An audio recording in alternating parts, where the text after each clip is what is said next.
नमस्कार, मैं तरुण प्रताप सिंह और आप देख रहे हैं हिंदुस्तान की इलेक्शन स्पेशल सीरीज 22 का बाहुबली कौन। डालते हैं एक नजर आज की चुनावी सुर्खियों पर। सबसे बड़ी खबर उत्तर प्रदेश से है। भारतीय जनता पार्टी ने आज उम्मीदवारों की एक और लिस्ट जारी की।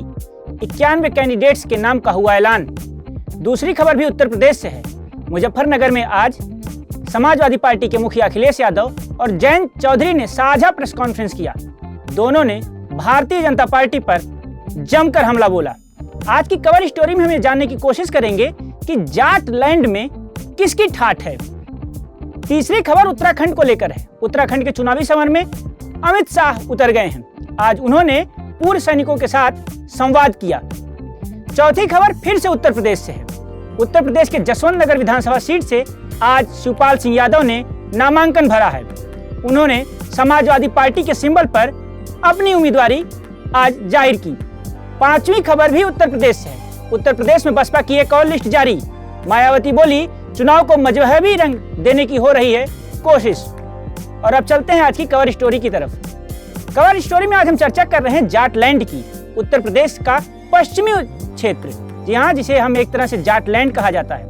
आखिर क्या वजह है कि पिछले कई दिनों से भारतीय जनता पार्टी के कई वरिष्ठ नेता, चाहे वो अमित शाह हो, जेपी नड्डा, योगी आदित्यनाथ, राजनाथ सिंह, डेरा डाले हुए पश्चिमी उत्तर प्रदेश में।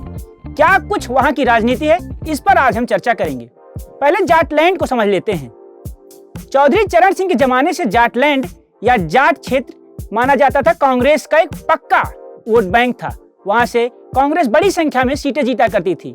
लेकिन चौधरी साहब कांग्रेस से अलग हुए, नाराज हुए और उसके बाद कांग्रेस इस पूरे इलाके में सीट को तरसती रही।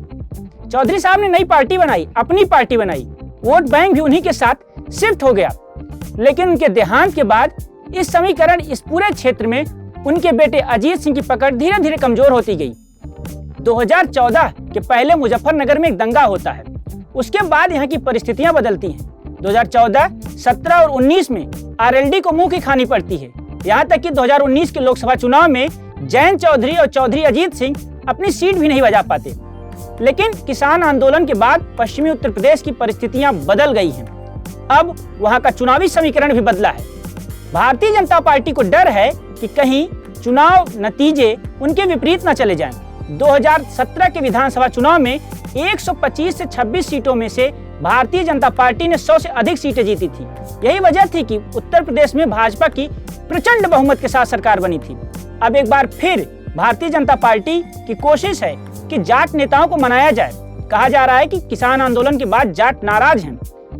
पिछले कुछ दिन पहले ही अमित शाह, जो कि गृह मंत्री हैं, उन्होंने सांसद प्रवेश वर्मा के घर पर जाट नेताओं के साथ एक बैठक भी की। लेकिन ये बैठक कितनी रंग लाती है, ये तो 10 मार्च के चुनावी नतीजे बताएंगे।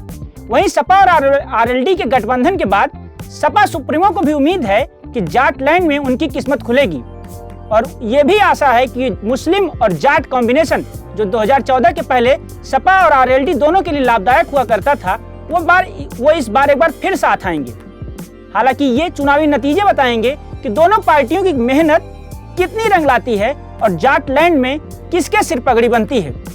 अब कल का सवाल, कल हमने आपसे पूछा था कि पंजाब के मुख्यमंत्री का क्या नाम है। जवाब है चरणजीत सिंह चन्नी। और अब आज का सवाल है उप मुख्यमंत्री केशव प्रसाद मौर्य किस विधानसभा सीट से इस बार चुनाव लड़ रहे हैं। मैं सवाल दोहराता हूं कि उप मुख्यमंत्री केशव प्रसाद मौर्य किस विधानसभा सीट से चुनाव लड़ रहे हैं। कल फिर मिलेंगे, तब तक के लिए अपना ध्यान रखिए। नमस्कार।